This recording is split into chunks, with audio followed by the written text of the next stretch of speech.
ép thì quay phỏng cần liền đi.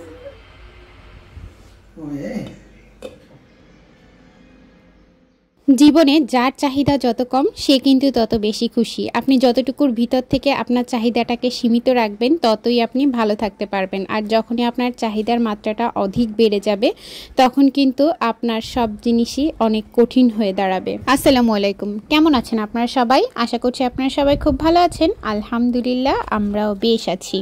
কাছে দূরে দেশে বিদেশে যে যেখান থেকেই আমার আজকের এই ভিডিওটা দেখছেন না কেন, আশা রাখি আপনারা সবাই ভালো আছেন আর ভিডিওর কোথাও কোনো অংশ নিশ্চয়ই আপনাদের ভালো লেগে যাবে।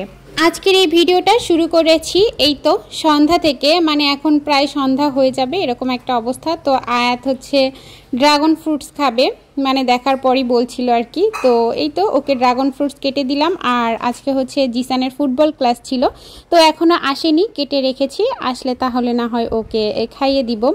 গুড মর্নিং, এটা কিন্তু পরের দিন সকালবেলা। তো সকালবেলা করে উঠে আমি হচ্ছে লুডুস রান্না করছিলাম। আর এই যে দেখেই তো বুঝতে পারছেন এই লুডুসগুলো কিন্তু আমাদের এখানে পাওয়া যায় না, তো বাংলাদেশ থেকেই আমার আম্মু পাঠিয়ে দিয়েছিল। আসলে ওই যে বললাম না, চাহিদার শেষ নেই।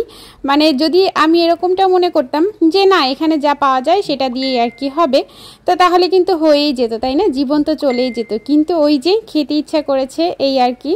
তো এই কারণেই আম্মুকে বলার পরে আম্মু প্রায় 3-4 প্যাকেটের মতো পাঠিয়ে দিয়েছিল। আসলে ওই যে ওজনের একটা ব্যাপার থাকে, কাপড় চোপড় আনতে গেলে আর এগুলো আনা হয়ে ওঠে না। যাই হোক, আমি কিন্তু অনেক ভোরে উঠে গিয়েছি, দেখতেই পাচ্ছেন। এই তো ভোরে উঠে আমি নামাজটা আগে আদায় করে নিয়েছি ফ্রেশ হয়ে, তারপরে হচ্ছে এই যে নাস্তার আয়োজন করতে এসেছি। বাইরেটা এখনও পুরোপুরি সলক হয়নি, মানে একদম অন্ধকারাচ্ছন্নই আর কি, এখনও পুরোপুরি আলো হয়নি।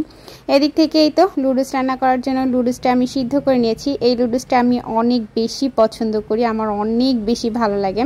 এটাতে আর কোনো কিছুই দেয়া লাগে না, না চিকেন না অন্য কিছু। এই তো জাস্ট ডিম দিয়ে একদম হালকা পাতলাভাবে করলেই অনেক বেশি মজা লাগে আর অনেক বেশি টেস্টিও হয়। তো এই যে 2টা ডিম দিয়েই করছি, যেহেতু আপনাদের ভাইয়াকেও দিয়ে দিব, মানে ও হচ্ছে লাঞ্চে আজকে এটাই নিয়ে যাবে। আর এদিক থেকে জিসান খাবে, আমি খাবো, এ কারণেই। তো এই তো 2টা ডিম দিয়ে সুন্দর করে ডিমগুলোকে আমি একটু ভালোভাবে স্ক্রাম্বল করে নিয়েছি। আর এই তো তারপর হচ্ছে সিদ্ধ করে রাখা লুডুসগুলো দিয়ে এরপরে হচ্ছে একটু ভালো করে ভেজে নিব। এই যে লুডুস কিন্তু আমার একদমই কমপ্লিট হয়ে গিয়েছে রান্না করা।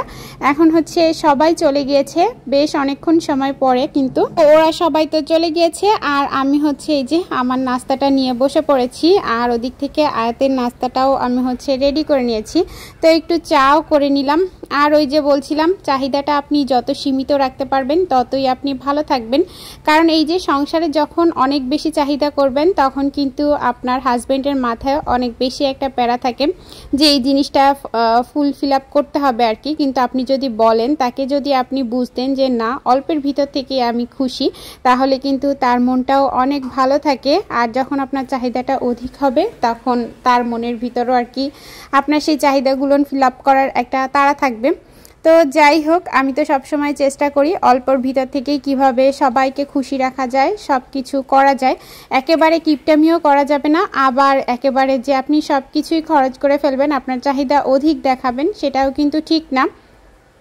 এদিক থেকে আজকে হচ্ছে আমাদের বাইরে একটা পার্টি আছে, একটু অনুষ্ঠানের মতো, মানে ওই যে ভর্তা পার্টি বলা যায়। তো সেই ভর্তা পার্টির হচ্ছে ভাতটা, মানে খুদের ভাত বলেন আর হচ্ছে অনেকে বৌয়া বলে, আর আমরা হচ্ছে খুদের ভাতই বলি। তো সেই খুদের ভাত আর কি আমার ভাগ্যে পড়েছিল, মানে এদিক থেকে আমি হচ্ছে খুদের ভাতটা রান্না করব। আর এক একজন করে 3টা করে ভর্তার আইটেম করে নিয়ে আসবে আর কি।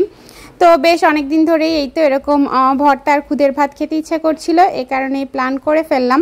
তো ওদিক থেকে দেখতেই পাচ্ছেন 1 হাঁড়ি কিন্তু আমার রান্না করা হয়ে গিয়েছে। তো 1 হাঁড়ি চালে তো হবে না, আরও হচ্ছে এরকম 1 হাঁড়ির মতো রান্না করতে হবে। আর এত বড় হাঁড়ি যেহেতু মানে আমার কাছে নেই, এ কারণেই আর কি 2টাতে বসিয়েছি। ওটাতে আমি ওই যে 2 কেজির মতো পাক করেছি, আর এটাতে আমি হচ্ছে আরও 1.5 কেজির মতো বসিয়ে দিয়েছি। তো এই তো এদিক থেকে আমি হচ্ছে আমার খুদের ভাতটা রান্না করে নিচ্ছি। খুদের ভাতের সাথে ভর্তা কিন্তু দারুণ দারুণ দারুণ, এর উপরে আর কোনো খাবার হয় বলে আমার কাছে মনে হয় না। তো এই তো আমিও হচ্ছে খুব এক্সাইটেড ছিলাম যে কখন যাব, কখন খাওয়া দাওয়া করবো আর কি। আর এই যে পার্টিটা কিন্তু ছিল সন্ধ্যার সময়, তো আমরা এখন চলে এসেছি। আর এই যে দেখতেই পাচ্ছেন সব কিছু খুব সুন্দরভাবে সাজিয়ে নেওয়া হয়ে গিয়েছে।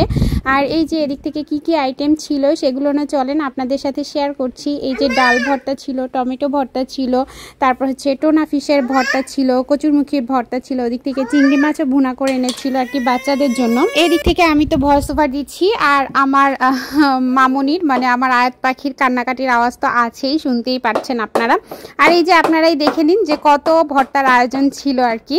তো যাই হোক, আর যারা যারা আমার ভিডিওটা দেখছেন কিন্তু একটা লাইক দিতে ভুলে গিয়েছেন, প্লিজ আপু ভাইরা একটা লাইক দিয়ে ভিডিওটা দেখা শুরু করবেন। আর এই যে এখন হচ্ছে আমরা খাওয়া দাওয়া করে নিব। তো আগে হচ্ছে ছেলেদের দিয়ে দেওয়া হচ্ছিল, মানে ভাইয়াদেরকে আগে দিয়ে দেওয়া হচ্ছিল, তারপর হচ্ছে আমরা বসবো, কারণ যেহেতু বাচ্চা কাচ্চা আছে বাচ্চাদের কারা রাখবে আর কি এরকম একটা ব্যাপার থাকে। তো বাচ্চারা আমাদের কাছেই থাকবে, আগে ওরা খেয়ে নিবে, তারপরে হচ্ছে বাচ্চাদের ওরা সামলাবে, তারপর হচ্ছে আমরা খাওয়া দাওয়া করবো। আর ভর্তা যেহেতু সেহেতু তো একটু আস্তে ধীরে আরামায়েশ করেই খেতে হবে। আর এই তো আজকের ভিডিওটা আর বেশি বড় করব না। আপনারা সবাই অনেক অনেক অনেক বেশি ভালো থাকবেন, আমাদের জন্য দোয়া করবেন। আর এই যে দেখেন নারকেল ভর্তা ছিল। আল্লাহ হাফিজ সবাইকে।